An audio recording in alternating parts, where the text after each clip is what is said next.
দক্ষিণ কোরিয়ার বিউটি স্টার্টআপগুলো মার্কিন বাজারে তাদের অবস্থান শক্তিশালী করতে কাজ করছে, বিশেষ করে পপের জনপ্রিয়তা ও অনলাইন বিক্রির মাধ্যমে। এই উদ্যোগগুলোর মধ্যে রয়েছে তিতির, ডি আলবা, টরিডেন এবং বিউটি অফ জোসেনের মতো ব্র্যান্ডগুলো, যার আলট্রা বিউটি, সেফোরা, টার্গেট এবং কস্টকোর মতো বড় খুচরা বিক্রেতাদের সঙ্গে আলোচনা করছে। তিতিরের সিও অ্যান্ড বুইং জুন জানান যে তাদের কুপন ফাউন্ডেশনের ডার্ক স্কিন টোনের জন্য জনপ্রিয়তা অর্জন করেছে এবং তারা এই গ্রীষ্মে আলট্রা বিউটির কিছু মার্কিন স্টোরে তাদের পণ্য বিক্রি শুরু করেছে। ডি আলবা গ্লোবাল, যা তার ভেগান মিস্ট সিরাম এবং টোন আপ সানস্ক্রিনের জন্য পরিচিত, কস্টকো, আলট্রা বিউটি এবং টার্গেটের সঙ্গে আলোচনা করছে তাদের পণ্য মার্কিন অনলাইনে স্টোরে সরবরাহের জন্য। 25%가 되면 사실은 이건 어쩔 수 없이 저희도 이제 좀 올려 소비자 가격에 조금 아마 반영이 돼야 되지 않나라는 생각을 하고 있고.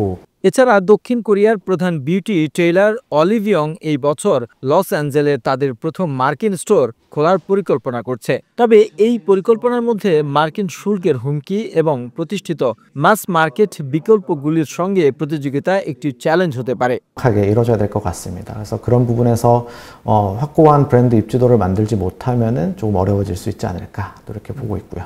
তবে ইউরো মনিটর এর তথ্য অনুযায়ী দক্ষিণ কোরিয়ার শীর্ষ 5টি বিউটি ব্র্যান্ডের মার্কিন অনলাইন বিক্রয় গত 2 বছর 71% বৃদ্ধি পেয়েছে, যেখানে ফ্রান্সের শীর্ষ 5টি ব্র্যান্ডের বিক্রয় বৃদ্ধি 15%। এই প্রবণতা পপ এবং ড্রামার জনপ্রিয়তার সঙ্গে সম্পর্কিত, যা দক্ষিণ কোরিয়ার বিউটি পণ্যগুলোর প্রতি আগ্রহ বাড়িয়েছে। তবে মার্কিন শুল্কের কারণে দাম বাড়লে গ্রাহকের জন্য অ্যাক্সেস কঠিন হতে পারে।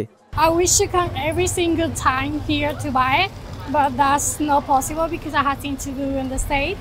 So I think it's going to be harder for the people to get access to the Korean products because now they're going to have to lever the price. এই উদ্যোগগুলো দক্ষিণ কোরিয়ার বিউটি ব্র্যান্ডগুলোর মার্কিন বাজারে প্রবৃদ্ধির লক্ষ্যে একটি গুরুত্বপূর্ণ পদক্ষেপ হিসেবে বিবেচিত হচ্ছে, তবে তারা শুল্ক এবং প্রতিযোগিতার মতো চ্যালেঞ্জের মুখোমুখি। The news Bangladesh, desk report.